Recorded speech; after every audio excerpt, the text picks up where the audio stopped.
Hello everyone, কেমন আছো তোমরা সবাই?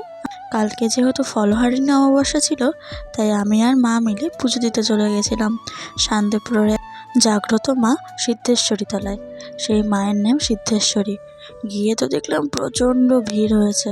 আমি এর আগে কখনো ওখানে যাইনি, আর কোনো দিন এই ফলহারিণী অমাবস্যা করা এটাও কোনোদিনও করিনি, এই ফার্স্ট টাইম করছি। আমাদের শান্তিপুরে অনেক পুরনো পুরনো মন্দির রয়েছে, বহু পুরনো পুরনো মন্দির, পুরনো মানে জায়গা রয়েছে।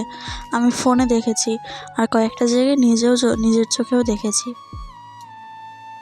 এখানে পুজো দিতে এসে আমরা তো একদম পুরো ফার্স্টে বসে পড়েছিলাম, একদম পুরো মায়ের সামনে। খুব ভালো লাগছিল।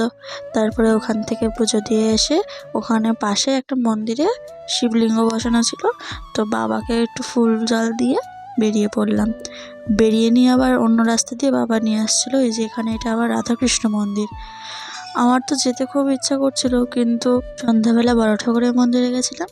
আসার সময় এক জায়গায় খিচুড়ি দিচ্ছিল, তো খেয়ে বাড়ি চলে এসেছি।